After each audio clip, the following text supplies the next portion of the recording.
What's up, YouTubers? It's me, Jaguar Productions. Today we're going to be doing a review on the most anticipated film of 2026, Christopher Nolan's The Odyssey. As I'm sure you know, after the major success of Oppenheimer, Christopher Nolan takes on one of the most oldest and influential stories ever written, Homer's epic tale of Odysseus' journey home from the Trojan War. Now, I'm sure the question you all may be wondering is, does this story become another one of Christopher Nolan's legendary masterpiece? With that said, let's get into it. What makes The Odyssey so worth telling is that instead of treating it as a simple fantasy adventure, like Lord of the Rings or Hobbit or stuff like that, Nolan presents it as an epic character study about survival, leadership, guilt, and perseverance, and the cost and tragedy of war. And especially given that the 3-hour runtime allows the story to breathe, while also maintaining an incredible sense of momentum for the audience. And even if you've never read Homer's poem like I have, the narration remains very engaging and emotionally resonant for the audience. Nolan's non-linear storytelling occasionally makes the audience ask themselves to stay attentive, but ultimately awards that attention with a powerful emotional payoff. Especially given that the critics have praised the adaptation for balancing mythic scale and human emotion. Now, going into the performances, what really makes the character performances in The Odyssey so great is that it allows Matt Damon to deliver one of his most strongest performances in his career as Odysseus, due to the fact how he captures both the heroic and deeply flawed sides of the legendary king from his emotional journey.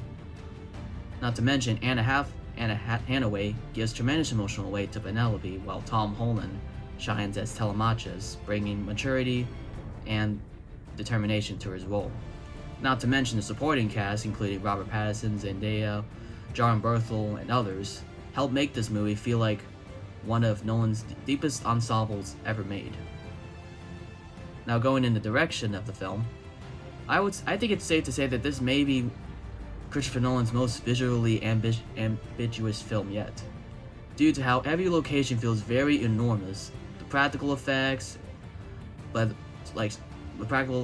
massive sets and real-world cinematography give the world such a high level of authenticity that's very difficult to find in modern blockbusters these days.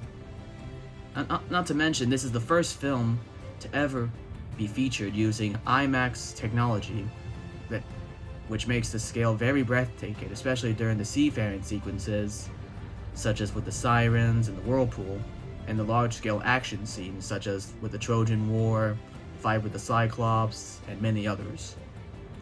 Going into the musical aspects of it, I'd say the music score perfectly complements every stage of Odysseus' journey, balancing tension, wonder, and heartbreak, due to how he always loses his men with every place they run into, every monster they face. And of course, the sound design remains one of Nolan's greatest strengths, seeing as every crashing wave, battle sequence, and quiet emotional moment feels very immersive, making this film that's best experienced in theaters. Now, for any criticism, I don't really have anything to complain about the film, except like going into this film the first time, I found myself not really fully invested in the film at first, but after like 50 minutes, that's when it probably really starts to get good, so it makes up for that. Now, for any final thoughts I have on it, I think it would be safe to say that The Odyssey really feels like the culmination of everything Christopher Nolan has learned throughout his entire career, due to how it combines the spectacle of Interstellar, the tensions of Dunkirk, emotional weight of Oppenheimer, and the narrative ambition that has defined his filmmaking for many years. And whether you're a fan of Greek mythology, epic adventures, or just simply great filmmaking, like I am, I would say this film is absolutely worth seeing on the biggest screen ever possible. Now, for my final score, I would give it a 10 out of 10. Honestly, it's the best film ever of the year. One of the best films, I mean. So I hope you enjoyed it too. So don't forget to like, comment, subscribe for more videos by Jaguar Productions. Peace.